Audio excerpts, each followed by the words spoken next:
అందరికీ నమస్తే. మనము ఈరోజు సెషన్ ప్రారంభించుకోవడానికి ముందు గురుదేవులు బ్రహ్మర్షి పితామహ పత్రిజీకి, మరి గురుపత్ని స్వర్ణమాల పత్ని మేడంకి, గురు పరంపరకి అందరికీ ప్రణమిలుతూ, మరి నాకు ఈ దేహాన్ని చిన్న తల్లిదండ్రులు నమస్కరిస్తూ, మరి ఆత్మజ్ఞాని జూమ్ నిర్వాహకులకు నమస్కరిస్తూ, మరి సెషన్లో పాల్గొన్న ధ్యాన మిత్రులందరికీ ప్రణామములు. మనము మరి ఆత్మజ్ఞాని జూమ్ ద్వారా మనము స్వాధ్యాయం చేస్తున్నాము. ట్యూస్డే లోప్సంగ్ రాంపా మాస్టర్ అందించినటువంటి మరణం లేని మీరు బుక్ రీడింగ్ చేస్తున్నాం. మరి సందర్భంగా మాస్టర్ ప్రణామాలు అర్పిస్తూ వారి అనుమతి కోరుతూ ప్రారంభించుకుందాం. యాక్చువల్గా ఈ బుక్ మొత్తం పూర్తయింది. ఇప్పుడు లాస్ట్ మనం అనుబంధంలో ఉన్నాం. అనుబంధంలో ఈ పుస్తకాన్ని తెలుగులో అనువదించినటువంటి టిజి రామ్మోహన్ గారి వారి యొక్క అనుభవాలు, వారి జీవితం గురించి చెప్తూ ఉన్నాడు. మరి ఈ రోజుతోటి ఈ పుస్తకం పూర్తిగా అవుతుంది. ఒకసారి మాస్టర్ గారి యొక్క జీవిత విశేషాలు అనువాదం చేసినటువంటి పిజి రామ్మోహన్ గారి యొక్క జీవిత విశేషాలు, వారి అనుభవాన్ని తెలుసుకుందాం. కంటిన్యూ చేద్దాం. నాకు 32 ఏళ్ళు వచ్చాయి.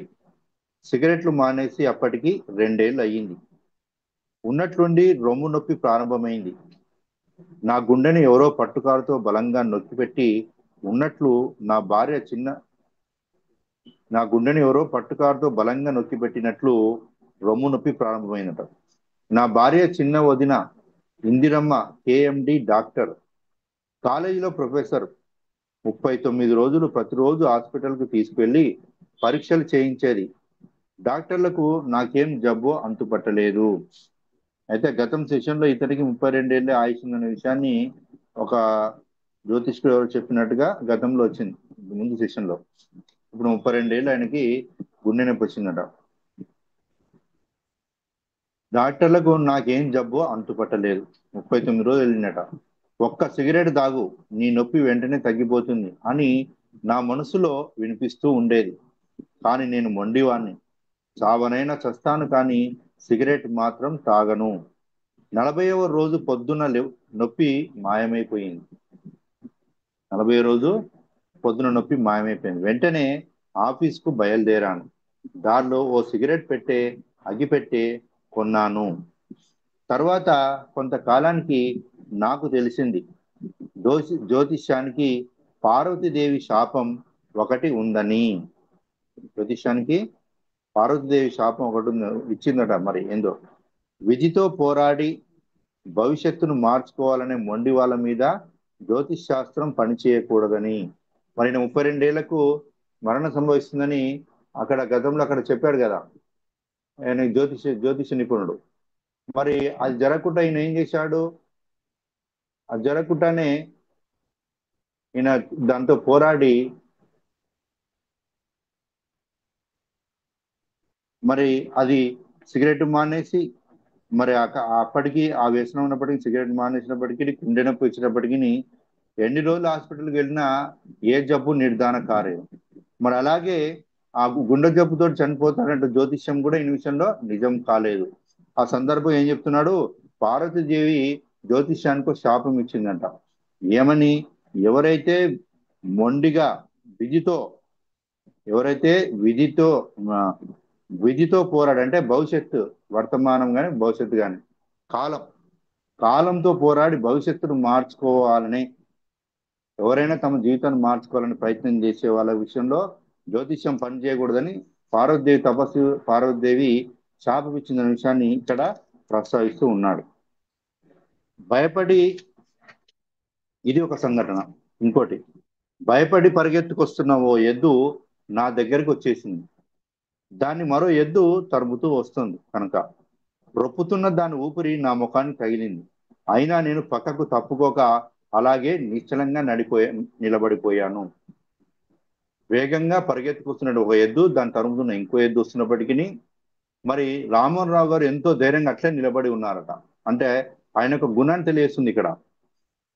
అంత వేగంలోనూ ఆ 2 ఎద్దులు నా పక్క నుంచి వెళ్ళిపోయాయి. నాలో ఏ ఉద్విగ్నత కలగలేదు. అంటే అంత ధైర్యశాలన్న విషయం కూడా ఇక్కడ తెలుస్తుంది. ఇంకోటి, హయగ్రీవ శాస్త్రి కర్నూలుకు 1994లో బదిలీ అయ్యి స్టేట్ బ్యాంక్ బుధవారపేట బ్రాంచీలో చేరాడు. హయగ్రీవ శాస్త్రి, సొన్నవాళ్ళ పత్ని మేడం అప్పుడప్పుడు వీడియోలో చెప్తుంటారు యాగిరివ శాస్త్రి గారు ఉండేవాళ్ళు ఆ రోజుల్లో అని మాతోటి వచ్చేవారని. త్వరలోనే Kurnool spiritual society Buddha pyramid ధ్యాన కేంద్రం వైపు అత్యంత బలంగా ఆకర్షింపబడ్డాను. నేను అప్పుడు హైదరాబాద్ లాలాగూడ బ్రాంచీలో ఉండేవాణ్ణి. కర్నూలు ధ్యాన వార్తలను శాస్త్రి నాకు కలిసినప్పుడల్లా వినిపిస్తూ ఉండేవాడు. కర్నూలు ధ్యాన వార్తలను శాస్త్రి నాకు కలిసినప్పుడల్లా వినిపిస్తూ ఉండేవాడు. హయగ్రీవ శాస్త్రి గారు ఈయన కర్నూలులో ధ్యాన వార్తలన్నింటినీ చెప్తుండేవాట. ఎవరికి? మరి రామ్మోహన్ గారికి. శాస్త్రి మాటల్లో ఎప్పుడు శ్రీ సుభాష్ పత్రి గారి పేరు వినిపిస్తూ ఉండేది. మరి ఆయన గుర్తు చేస్తున్న శ్రీ సుభాష్ పత్రి గారు అట్లా కర్నూలులో పిరమిడ్ స్థాపించారు, ఆయన మహనీయమైన గురువు అని చెప్తుండేవాట. ఆయన ఒక గొప్ప మాస్టర్ అని శాస్త్రి పదే పదే నాతో అంటూ ఉండేవాడు. అంటే ఈయన ఈ విధంగా పత్రి సార్ పేరు అతనికి తెలిసింది హయగ్రీవ శాస్త్రి గారి ద్వారా. ఇంకో విషయం, 1995 ఆగస్టులో నేను ఆదోని బ్రాంచ్కి బదిలీ అయ్యాను. అక్కడి నుంచి కర్నూలు దగ్గరే కనుక పత్రి గారిని కలిసే ప్రయత్నాలను చేశాను. చివరికి నా ప్రయత్నాలు ఫలించి ఆయన దర్శన భాగ్యం నాకు కలిగింది. మానవుడి జీవితంలో ఒక గురువును దర్శించడం, ఒక గురువును కలవడం కంటే ఇంకొక ఉత్తమమైనది ఏం లేదు. ఎందుకంటే తల్లి ఈ భూమి మీద మనకు జన్మనిస్తుంది. మరి మిగతా వాళ్ళందరూ మన సహచరులుగా ఉండి మనకి ఎంతో సహాయ సహకారాలు చేస్తూ ఒకరి ద్వారా ఒకరు ఉన్నతిని పొందుతూ ఉంటాం. ఒకరినొకరు సహకరించుకుంటూ భౌతిక జీవితాలను, ఆధ్యాత్మిక జీవితాలను మనం ఉన్నతి పొందుతూ ఉంటాం. మరి ఎప్పుడైతే గురువు కలుస్తాడో అప్పుడే ఈ జన్మరాహిత్య జ్ఞానాన్ని అందిస్తాడు. మరి గురువు కలడమే మరి మన జన్మలో అత్యుత్తమైనటువంటి, జన్మ పరంపరలో అత్యుత్తమైనటువంటి గొప్ప రోజు. చివరికి నా ప్రయత్నాలు ఫలించి ఆయన దర్శన భాగ్యం నాకు కలిగింది. అప్పుడు ఆయన మౌనవ్రతంలో ఉన్నారు. ఓ కాగితం మీద తన ప్రశ్నలను రాస్తూ ఆయన నాతో మాట్లాడారు.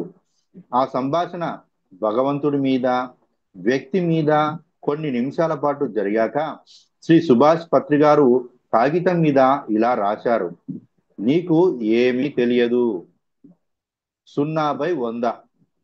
ఏమని చెప్పంటే పత్రి సారు ఈ రామ్మోహన్ గారిని నీకేమీ తెలియదు 0/100 అని రాశాడట.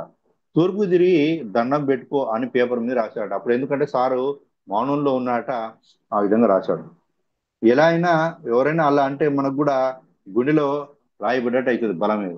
మనము ఆదిశంకరాచార్య సినిమా చూసినప్పుడు ఆ సినిమాలో సీన్ ఉంటుంది. ఆదిశంకరాచార్య దగ్గరికి ఒక పండితోత్తముడు వచ్చి ఏం చదువు, ఏం నేర్చుకున్నావు అంటే ఏమి తెలియదు, నీ ముందు నేను పిపీలి కానీ అంటాడు. అంటే నీ ముందు ఒక చీమ లాంటి వాడిని అంటాడు. అనేసరికి నువ్వు సరిగ్గానే చెప్పావు అనేసరికి ఏమవుతుంది, ఆ బ్రాహ్మణ ముఖంలో ఎంతో బాధ, భయం కలుగుతుంది. అవమానం, మొహం ఎర్రబారిపోతుంది. ఎందుకంటే నేను గొప్పవాడిని ప్రతి ఒక్కరు అనుకుంటూ ఉంటాం. మరి అతడు నిజంగానే వేదాలు అధ్యయనం చేశాడు, పండితం చేశాడు. మరి గురువు దగ్గర మాట్లాడవలసిన మాటే మాట్లాడాలి, కానీ అది బయటికి డాంబికంగా మాట్లాడడం వల్ల ఆదిశంకరాచార్యులను గుర్తించి అతని అహంకారం తొలగించే పనిలో భాగంగా నువ్వు నిజమే చెప్పావు, నువ్వు పిపీలి కానివే అంటాడు. ఇక్కడ ఏం జరిగింది, మరి రామ్మోహన్ గారిని కూడా ఏం చెప్పారు, నీకు ఏమి తెలియదు 0/100 చెప్పాడు. అంటే 100కు 0 మార్కులు వచ్చే తూర్పు తిరిగి దండం పెట్టుకొని పేపర్ మీద రాశాడు. వాస్తవం గమనిస్తే మరి రామ్మోహన్ గారి జీవితంలో ఎన్నో అనుభవాలు ఇందాక గమనించాం. ఎంతో ధైర్యవంతుడుగా, మనకు ఆయనకి ఎన్నో కళల రూపంలో కానీ జరగబోయేది ముందు తెలిసినట్టుగా ఎన్నెన్నో విషయాలు మనకు చెప్పినది. అయినప్పటికీ పత్రిక 0 అన్న అంటే దాంట్లో ఎంత అంతరార్థం ఉంటుంది. ఆ మాటతో నా 47 ఏళ్ల పరిశ్రమలో నిజంగా నేనేమి నేర్చుకోలేదన్న యథార్థం నాకు కమ్మి దెబ్బలాగా బలంగా తగిలి కుంచుకుపోయాను. దెబ్బకి ఎవరి ముఖమైనా మార్చుకుపోతుంది. కమ్మి దెబ్బ అంటే కమ్మరి కొడతారు కదా, కాల్చి ఒక పెద్ద సమెటతో కొడతాడు దాన్ని, ఆ వస్తువుని మెత్తగా అనగదీయడం కోసం, ఎనుమును సాగదీయడం కోసం. అలా దెబ్బ తగిలిందట, అలా కొట్టినట్టు కనిపించి కుంచుకుపోయాను, ముడుచుకుపోయాడట. పత్రికారి మాటలు నా అంతరాంతరాల్లోని నిస్సహాయతను పైకి లాగాయి.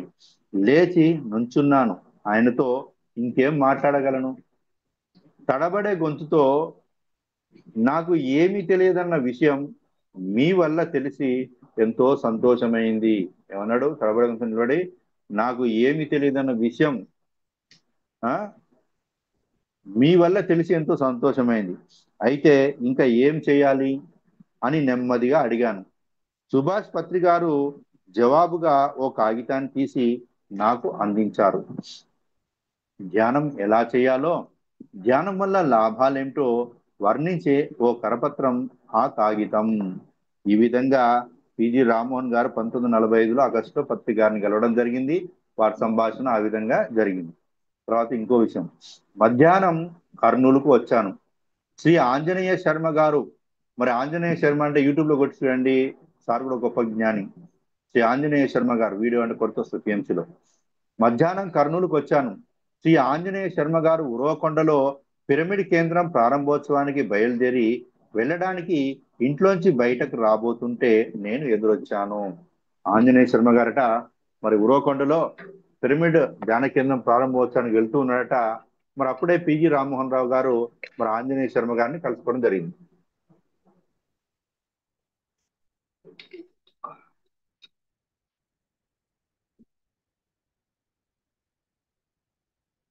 లోపలి వెళ్ళి కూర్చున్నాం. హయగ్రీవ శాస్త్రి అంటున్నాడు, రామ్మోహన్, ఈయన్ని నువ్వు ఏమన్నా అడుగు, ఈయనతో డిస్కస్ చెయ్యి, నువ్వు ఎలా మాట్లాడినా ఈయన తొనకడు. ఆంజనేయ శర్మ గారు అట్లే ఉంటారు నిజంగా. ఆ రోజు ఓ గంటన్నర సేపు నా మనసులో నింపుకున్న అజ్ఞానాన్నంతా శ్రీ ఆంజనేయ శర్మ గారి ముందు కక్కేశాను. తేలికబడ్డ శరీరంతో ఆదోనికి వెళ్ళిపోయాను. తర్వాత ఇంకో సంఘటన, సాయంత్రం సూర్యాస్తమయం అవుతున్న వేళ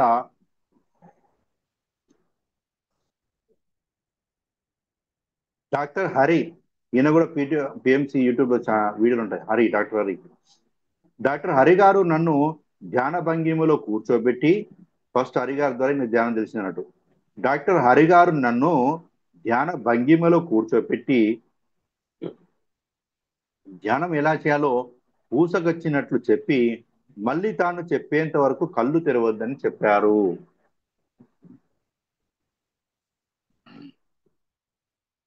నా తల వెనుక సూర్యాస్తమయం అయ్యింది.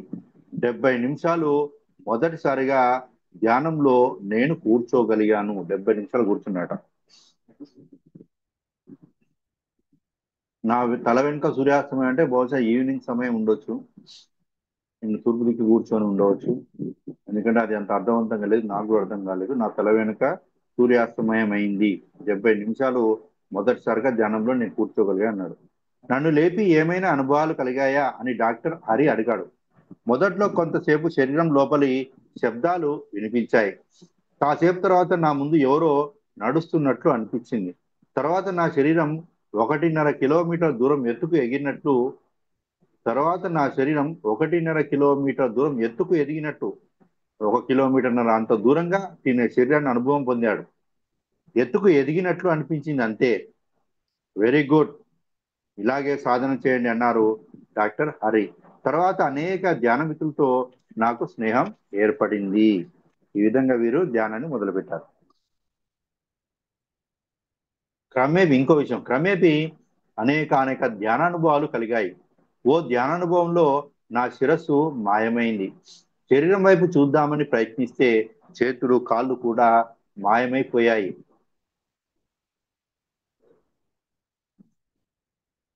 మొండెం బదులు ఓ నల్లటి కుండ ప్రత్యక్షమైంది. ఆ కుండలోకి తొంగి చూశాను. లోపల ఖాళీగా ఉంది. హయగ్రీవ శాస్త్రి శివరామరెడ్డి గార్ల ప్రోత్సాహంతో డాక్టర్ లోబ్సంగ్ రాంప వ్యూ ఫర్ ఎవర్ పుస్తకాన్ని అనువదించాలని సంకల్పించినప్పుడు కొత్తపల్లికి సమీపంలో ఉన్న కొలను భారతి సరస్వతి క్షేత్రానికి వెళ్ళాను. మన హయగ్రీవ శాస్త్రి శివరామరెడ్డి గార్ల ప్రోత్సాహంతో ఈ యొక్క వ్యూ ఫర్ ఎవర్ పుస్తకాన్ని అనువదించడానికి సిద్ధపడి కొత్తపల్లి సమీపంలో కొలను భారతి సరస్వతి క్షేత్రానికి వెళ్ళారు. ఎక్కువ ఎత్తులేని గుడి అది. విద్యుత్తు ఆ గుడి దాకా ఇంకా రాలేదు. ఆ గుళ్ళో ఎన్నోసార్లు దొంగతనాలు జరిగాయి. నిధుల కోసం విగ్రహం కింద చోరులు తవ్వి నాశనం చేశారు. అందువల్ల 2 విగ్రహాలు విరూపాలు అయ్యాయి. కొత్తగా ప్రతిష్ఠించిన 3వ విగ్రహానికి చెరోవైపు పాత విగ్రహాలు ఉన్నాయి. గుడిలో గుడ్డిగా వెలుగుతున్న ఓ ప్రమిద, ఆ వెలుతుల్లో ఆ విగ్రహాలు ముందు నుంచున్నాను. నా ఎదురుగా ఉన్న మొదటి విగ్రహం చేతిలో ఉన్న ఢమరుకం కదడం కనిపించింది. శబ్దం మాత్రం రావడం లేదు. భ్రమ అనుకున్నాను. గుడి బయటికి వచ్చేశాను. 2-3 గంటల పాటు ప్రకృతి మధ్య గడిపాను. వెనుదిరిగి కొత్తపల్లికి వెళ్ళిపోదామని అనుకొని వెళ్ళిపోయే ముందు మరొక్క మారు గుళ్ళోకి నడిచాను. ఈసారి మధ్యలో ఉన్న కొత్త విగ్రహం ముందు నిలబడ్డాను. బాగా దగ్గరగా ఉన్నట్టుండి ఆ విగ్రహం శిరస్సు మాయమై మా అమ్మ తల కనిపించింది. కళ్ళు నులుముకొని మళ్ళీ పరీక్షగా చూశాను. మా అమ్మ తలే. చివరిసారి నేను ఆమెను చూసినట్లు సరిగ్గా అలాగే ఉంది. తల్లి లేని వాణ్ణి కదా, ఎంత ప్రేమ పుట్టుకొచ్చిందో. నా 2 అరచేతులు ఆమె చెంపల మీద ఆనించి ఆప్యాయంగా నిమిరాను. మెత్తగా తగులుతోంది నా చేతులకు ఉన్నట్టుండి ఆమె కళ్ళు 2 చటుక్కున తెరుచుకొని ప్రేమతో నా వైపే చూశాయి. ఆ యొక్క అమ్మవారి విగ్రహంలో వీళ్ళమ్మ కనపడిందంట భౌతికంగా శిరస్సు. అంటే ఆ యొక్క దేవిని వాళ్ళ అమ్మ రూపంలో ఆ శిరస్సు వాళ్ళ అమ్మ శిరస్సు తోటి దర్శనమిచ్చింది ఆయనకి. భయం కాదు కానీ ఓ షాక్ తగిలినట్లు అనిపించింది. మెల్లగా చేతులను వెనక్కి తీసేసుకుంటూ ఉంటే ఆ 2 కళ్ళు నెమ్మదిగా మూసేసుకున్నాయి. అమ్మ తల మాయమై శిలా విగ్రహపు శిరస్సే మళ్ళీ తయారైంది.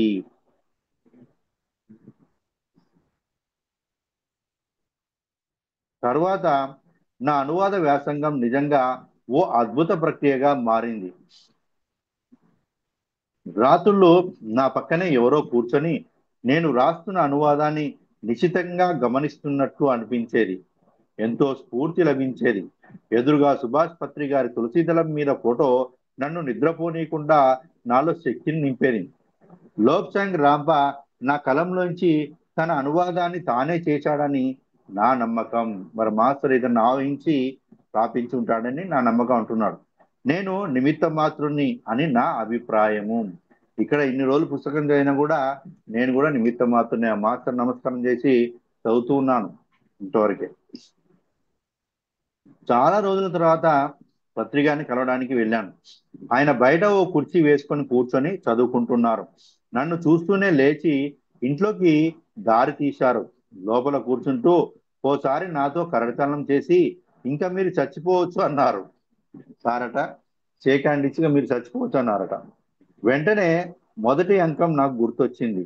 అప్పటి గోలపు ప్రశ్నకు ఇప్పటి నా జవాబా ఇది అనిపించింది. యు ఫర్ ఎవర్ కు మరణం లేని మీరు అనే పేరు అద్భుతంగా పత్రికారే నిర్ణయించారు. యు ఫర్ అనే దానికి తెలుగులో పత్రికారే మరణం లేని మీరైన పుస్తకాన్ని పేరు అద్భుతంగా పత్రికారే నిర్ణయించారట. కొలను భారతి క్షేత్రంలో సరస్వతి గుళ్ళో దీపం సెమ్మెలో కొంత నూనె పోసి ఓ ఒత్తిని ముంచి వెలిగించాను. చేతికి అంటుకున్న నూనెను అరికాలికి రాసేసుకొని అక్కడే ధ్యానంలో కూర్చున్నాను. నాకు జ్ఞానం కావాలి అనుకొని. నీ శరీరం లాంటిదే మండుతున్న ఒత్తి కూడా. నీ శరీరం లాంటిదే మండుతున్న ఒత్తి కూడా. ఒత్తిని వెలిగిస్తే ఒక్కసారి మండి ఆరిపోతుంది. ఒత్తి స్థిరంగా నిలబడి మండాలంటే నూనె కావాలి. మండేది నూనె కానీ ఒత్తి కాదు. నూనె లేకపోతున్నామో ఒత్తి మొత్తం కాలిపోతుంది. నూనె ఉంటే ఏమవుతుంది? నూనె కాలుతుంది, ఒత్తి కాలదు. పరమ పవిత్రంగా ఈ భూమి మీద ఒక్క శరీరం కూడా ఉండలేదు. భూమి మీదకి శరీరం రావాలంటే కొంతైనా మలినాన్ని స్వీకరించే తీరాలి. కనీసం ఒక అవలక్షణానైనా ఉండి తీరాలి. ఆ అవలక్షణం జ్ఞానం అనే మంటలో దగ్ధమైతే ప్రజ్ఞానం ప్రాప్తిస్తుంది. అవలక్షణము జ్ఞానం అనే మంటలో దగ్ధమైతే ప్రజ్ఞానం ప్రాప్తిస్తుంది. ఒత్తికి నూనె మలినం. శరీరానికి అజ్ఞానం మలినం. నూనె మండుతూ ఒత్తిని నిలబెడుతుంది, వెలుగులు ప్రసరిస్తుంది. అజ్ఞానం మండిపోతూ శరీరాన్ని నిలబెడుతుంది. జ్ఞానార్జన జరుగుతుంది. మంటకు నూనె మూలం, మంటకు నూనె ఆధారం, మంటకు నూనె పోషణ. అజ్ఞానమే సృష్టికి మూలం, అజ్ఞానమే సృష్టికి ఆధారం, అజ్ఞానమే సృష్టికి పోషణ. మరి ఎంత అజ్ఞానంలో మనం పనులు చేస్తూ ఉంటే మరి అంత ఫలితాలు అనుభవిస్తూ జన్మలు పెరిగిపోతూనే ఉంటాయి కదా. అజ్ఞానమే సృష్టికి మూలం, అజ్ఞానమే సృష్టికి ఆధారం, అజ్ఞానమే సృష్టికి పోషణ అంటున్నాడు ఇక్కడ మాస్టర్. వెలుగుతున్న ఒత్తి జీవిస్తున్న శరీరము రెండు ఒకటే. వెలుగుతున్న ఒత్తి జీవిస్తున్న శరీరం రెండు ఒకటే. ఇంకో విషయం, కొత్తపల్లి గ్రామంలో ఓ సాయంత్రం సూర్యాస్తమయం అవుతున్న వేళ క్యాడ్బరీస్ చాక్లెట్టులా సన్నగా 4 అంగుళాల పొడవున్న పల్చటి నల్లరాయి మైదానంలో నన్ను ఆకర్షించింది. నల్లటి పల్చటి రాయి మైదానంలో ఆకర్షించిందట. చేతులకు తీసుకున్నాను. వేళ్ల మధ్య దాన్ని పట్టుకొని బొటన వేలుతో నొక్కేసరికి అది 2 ముక్కలైంది. కానీ అలా విరగడం వల్ల కొంత పదార్థం కూడా ధూళిగా తయారవక శుభ్రమైన 2 ముక్కలుగా ఆ రాతి ముక్క పగిలింది. మరి విరగడం వల్ల ఎటువంటి డస్ట్ రాలేదట, 2 ముక్కలుగా పగిలిందట, విరిగింది. ఆ 2 ముక్కలను మళ్ళీ ఇదివరకు ఉన్నట్లే కలిపి చూశాను. మధ్యన ఉన్న పగుళ్ళు, చీలికలు మళ్ళీ సరిగ్గా ఒకదానిలో మరొకటి సర్దుకొని సరిగ్గా యథాస్థానానికి వచ్చేసాయి. మనం క్రమ పద్ధతిలో పలిగినప్పుడు మన కుదిరి మళ్ళీ ఆనిస్తే ఆ పగుళ్ళకి ఈ పగుళ్ళు చేరిపోయి మరి ఇరిగినట్టు కూడా ఉండదు, అంత చక్కగా అతుకుపోయినట్టు కనబడతాయి, యథాస్థానానికి వచ్చాయి. ఉపరితలంలో చీలిక గుర్తు కూడా కనిపించడం లేదు. ఆ ముక్కలను 2-3 సార్లు విడదీసి మళ్ళీ కలిపి చూశాను. ఆ రాతి ముక్క విరిగినట్లే కనిపించడం లేదు. కలిపి ఉన్న వేల మధ్య ఆ రాతి ముక్కను ఉంచుకొని ధ్యానం చేశాను. ఈ మాటలు వినిపించాయి. అప్పుడు ఆయనకు మాటలు వినిపించాట ధ్యానంలో. మొదట్లో నేను ఒక్కటిగానే ఉన్నాను, తర్వాత 2గా కనిపించాము. విరగక ముందు 2 ముక్కలైన తర్వాత కూడా వాస్తవంగా ఉన్నది ఒక్కటే. నేను కిన్నుణ్ణి కాను. మరి ఆ రాయి విరగ ముందు ఒకటే ఉంది, విరిగిన తర్వాత దగ్గర చేసినా కూడా ఒకటిగానే ఉంది. అంటాడు 2 ముక్కలైన తర్వాత కూడా వాస్తవంగా ఉన్నది ఒక్కటే. నేను కిన్నుణ్ణి కాను. ఓ వస్తువు నీకు కనిపించాలంటే ఆ వస్తువు నీ కంటికి తగినంత దూరంలో నీ ముందే ఉండాలి. దాని మీద నీ దృష్టి ఉండాలి. అంటే చూస్తున్నవాడు, చూసే చూపు, చూడబడుతున్న వస్తువు ఒకే సరళ రేఖలో ఉండాలి. మరి నేను ఈ ఫోన్ చూస్తున్నాను, ఇప్పుడు ఒకే సరళ రేఖలో ఉంది కాబట్టి ఫోన్ చూడగలుగుతున్నాను, నన్ను మీరు చూడగలుగుతున్నారు. ఈ మధ్యలో ఏదైనా పుస్తకం ఇలా అడ్డు పెట్టా అనుకోండి, ఇప్పుడు నాకు ఫోన్ కనపడదు, నేను మీకు కనపడను. ఆ చూడబడుతున్న వస్తువులకే చూస్తున్నప్పుడు దూరిపైన చూడబడుతున్న వస్తువే చూస్తున్న వాడిలోకి దూరిపైన ఆ వస్తువు కనిపించదు. చూడండి, మళ్ళీ చెప్తున్నాను. ఒక వస్తువుని కనిపించాలంటే ఆ వస్తువు నీ కంటికి తగినంత దూరంలో నీ ముందే ఉండాలి. దాని మీద నీ దృష్టి ఉండాలి. అంటే చూస్తున్నవాడు, చూసే చూపు, చూడబడుతున్న వస్తువు ఒకే సరళ రేఖలో ఉండాలి. ఆ చూడబడుతున్న వస్తువులకే చూస్తున్నవాడు దూరిపోయినా, అంటే ఆ చూస్తూ చూస్తూ రాయిలోనే లీనమైపోయింది అనుకోండి, చూడబడుతున్న వస్తువే చూడబడుతున్న వస్తువే చూస్తున్న వాడిలోకి దూరిపోయిన ఆ వస్తువు కనిపించదు. విశ్వాన్ని నువ్వు చూడాలంటే విశ్వానికి దూరంగా నిలబడాలి, అంతే కదా. ఇప్పుడు ఈ గదిని చూస్తున్నాను, నువ్వు ఈ గదికి దూరంగా ఉండి. అలా కాకుండా ఆ విశ్వంలోనే నువ్వు ఉంటే ఆ విశ్వం నీకు ఎలా కనిపిస్తుంది? ఆ విశ్వంలో లీనమైనప్పుడు ఆ విశ్వం నీకు కనిపించదు అంటున్నాడు. చూడబడుతున్న వస్తువు నువ్వే అయిపోతే చూపు ఎక్కడుంటుంది? నీ గురించి నువ్వు తెలుసుకోవాలంటే నువ్వే నీ శరీరంలోంచి బయటకు వచ్చి నీ శరీరాన్ని చూసుకోవాలి.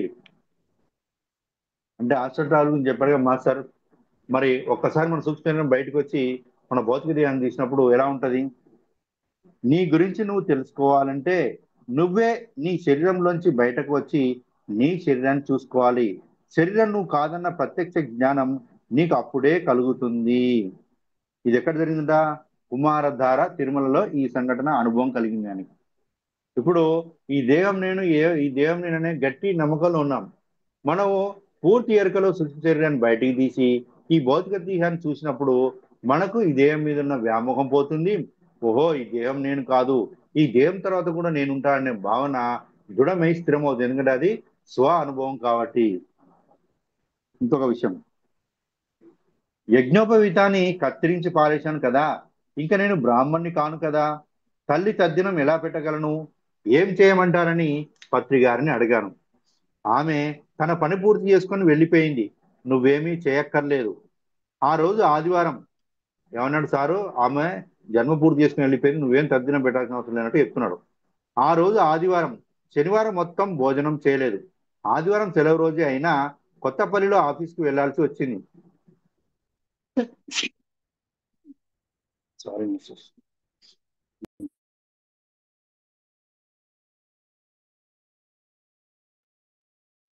శనివారం మొత్తం భోజనం చేయలేట. కొత్తపల్లి ఆఫీస్కి వెళ్లాల్సి వచ్చింది. ఆకలేస్తుంది ఆదివారం రోజు. కొత్తపల్లికి బయలుదేరుతూ ఆత్మకూరులో ఓ హోటల్కి వెళ్ళి ఇడ్లీలు పార్సల్ కట్టమన్నాను. మూడే మిగిలి ఉన్నాయట. వాటినే కట్టి పొట్లం చేతికి ఇచ్చారు. కొత్తపల్లికి వెళ్ళి ఆఫీసులో కూర్చొని పనిలో నిమగ్నమైపోయాను. మధ్యాహ్నం 1 గంటకు మళ్ళీ ఆకలేసింది. ఇడ్లీల పొట్లం విప్పాను. 3 ఇడ్లీలు వరుసగా పిండాలు పెడుతున్న విధంగానే కనిపించాయి. వాటిని తినకూడదనుకున్నాను. పొట్లాన్ని అలాగే పట్టుకొని బయటికి వచ్చాను. ఏ కాకికో పెడదామని. బక్క చిక్కిన కుక్క బ్యాంకు లోపలికి పరిగెత్తుకొచ్చింది. ఆ 3 ఇడ్లీలను తినేసి వెళ్ళిపోయింది. ఎంతో సంతోషించాను. మరుసటి రోజు మధ్యాహ్నం అదే సమయానికి ఓ ముసలాయన బ్యాంకు లోపలికి వచ్చాడు. కస్టమర్ ఏమో అని అనుకున్నాను. ఏం కావాలని అడిగాను. ఏమీ అక్కర్లేదు, నిన్ను చూసి ఒక్క మాట చెప్పిపోవాలనే వచ్చాను నంద్యాల నుండి అన్నాడు ఆయన. నంద్యాల నుండా? ఏ మాట అది? తల్లి రుణం తీర్చుకున్నావు నాయనా. ఆ వచ్చిన ఆయన చెప్తున్నాడు. అపరిచిత వ్యక్తి, ఒక వ్యక్తి వచ్చి, ఒక ముసలాయన బ్యాంకులోకి వచ్చాడట. ఈయన ఏమనుకున్నాడు? కస్టమర్ అనుకున్నాడు. ఏం కావాలని అడిగాట. ఏమీ అక్కర్లేదు, నిన్ను చూసి ఒక మాట చెప్పుకోవాలని వచ్చాను నంద్యాల నుండా. ఏం మాట అది అన్నాడు. అంటే తల్లి రుణం తీర్చుకున్నావు నాయనా. మరో మాట మాట్లాడకుండా ఆ ముసలాయన వెళ్ళిపోయాడు. చిన్నప్పుడు నాకు మూగి అనే ముద్దు పేరుండేది. ఆ మూగవాణ్ణి పత్రి గారు వాచాలుణ్ణి చేశారు. మూగి అంటే ఎక్కువ మాట్లాడే స్వభావం లేని వ్యక్తి అన్నట్టు. చిన్నప్పుడు ఎక్కువ మాట్లాడేవాడు కాదట, అందుకే అందరూ మూగి అనేవారట. ఆ మూగవాణ్ణి పత్రి గారు వాచాలుణ్ణి చేశాడు. మరి పత్రి గారిని కలిశారంటే ఎట్లుంటది? అంతవరకు బయటి ప్రపంచాన్ని తెలియని వాళ్ళు, ఇంట్లో ఒంటింటికే పరిమితమైన వాళ్ళు, ఏదో ఉద్యోగం చేసుకుంటూ నాకేం తెలియదని బతికే వాళ్ళు, వ్యవసాయం చేసేవాళ్ళు, కూలీ వెళ్ళేవాళ్ళు, అంతా ఒక తీరుగా ఉంటారు.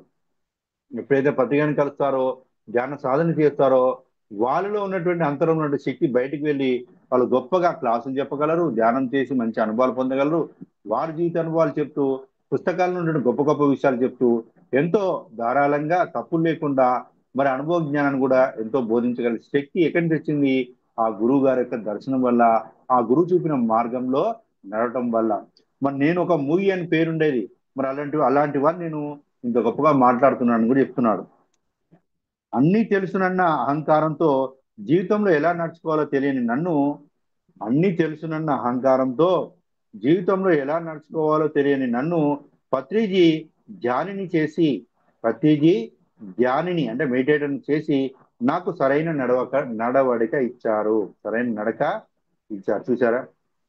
అహంకారంతో ఉన్న ప్రతి ఒక్కరూ అహంకారంతో ఉంటాం. ఇప్పటికి కూడా ఉంది. పర్సంటేజ్ తగ్గింది. అప్పుడు 100 ఉండేది, ఇప్పుడు 90కి వచ్చింది, 80కి వస్తుంది, 70కి వస్తుంది, 60కి వస్తుంది. క్రమక్రమంగా మొత్తం తగ్గుతూ ఉంటుంది. అన్ని తెలిసిన అహంకారంతో ఉన్న నేను అంటున్నాడు రామ్మోహన్ గారు. అలాంటి నన్ను, ఎలా నడుచుకోవాలో తెలియని నన్ను పత్రిజీ ధ్యానిని చేసి నాకు సరైన నడక ఇచ్చారు. మరంటే ధ్యానం చేసే ఎటువంటి వారైనా సరైన నడవడికలో ఉంటారు, సరైన జ్ఞానంతో జీవిస్తారు. నోరు తెరవడానికి భయపడేవారు కూడా మంచి ధారాళంగా అనర్గళంగా మాట్లాడి సత్యాన్ని తెలుసుకుని, సత్యాన్ని, ధర్మాన్ని నలుగురు చెప్పగలిగే స్థితిలోకి ఆ గురువుకు అనుగ్రహం వల్ల పిరమిడ్ స్పిరిచువల్ సొసైటీలో మనం ఇవన్నీ పొందగలుగుతున్నాము. జీవితంలో ఏ దృక్పథము లేని నాకు సుభాష్ పత్రి గారు జ్ఞాన నేత్రాన్ని ఇచ్చి జీవిత వెలుగు చూపించారు. జ్ఞాన నేత్రాన్ని అంటే పత్రి సార్ ఏమైనా థర్డ్ ఐ ఓపెన్ చేయడానికి పత్రికని ఎవరికి. ఏం చేశాడు? ఈయన ధ్యాన సాధన చేసి జ్ఞానాన్ని అందించింది, సంపాదించుకున్న గురువు అనుగ్రహంతో. ఏమన్నాడు? జీవితంలో ఏ దృక్పథం లేని నాకు సుభాష్ పత్రి గారు జ్ఞాన నేత్రాన్ని ఇచ్చి, ఎవరికి ఎవరు ఇవ్వలేరు కానీ ఆ భగవద్ అనుగ్రహం, గురు కృప ఉంటే ఇవ్వగలుగుతారు కూడా, వాళ్ళు ఇస్తారు కూడా. జీవిత వెలుగుని చూపించారు. అందుకే నా దృష్టిలో పత్రిగారే శ్రీకృష్ణుడు. అందుకే నా దృష్టిలో పత్రిగారే శ్రీకృష్ణుడు అంటున్నారు రామ్మోహన్ గారు. కర్నూలే ఆ బృందావనం. మొట్టమొదటి పిరమిడ్ ధ్యాన కేంద్రం కర్నూలు. కర్నూలే ఆ బృందావనం. ఇది ఈ ధ్యాన జీవితం అని పిజి రామ్మోహన్ గారు చెప్తున్నారు. ఒకసారి రామ్మోహన్ గారు గట్టిగా మనం చెప్పడంతో ధన్యవాదాలు చేస్తున్నాం. అలాగే పత్రి గారికి, మరి గురు పరంపరకి, ట్యూస్డే లోక్స్ అండ్ గ్రామ్ ఫామ్ మాస్టర్ కి, అలాగే జూమ్ ఆత్మజ్ఞాని జూమ్ నిర్వాహకులైనటువంటి మీకు, సెషన్ లో ఇన్ని రోజులుగా సెషన్ లో పాల్గొన్న ధ్యాన మిత్రులందరికీ అవకాశం ఇచ్చినందుకు నాకు, మరి నాకు ఇది చేసిన తల్లిదండ్రులకి అందరికీ, నాకు ఈ దేహాన్ని ఇచ్చిన తల్లిదండ్రులకి అందరికీ నేను కూడా ధన్యవాదాలు తెలియజేస్తూ థ్యాంక్ యూ మాస్టర్. ఇంతటితో ఈ బుక్ క్లోజ్ అయింది. ఒకసారి రాంప మాస్టర్ గట్టిగా చప్పట్లు చెప్తున్నాం.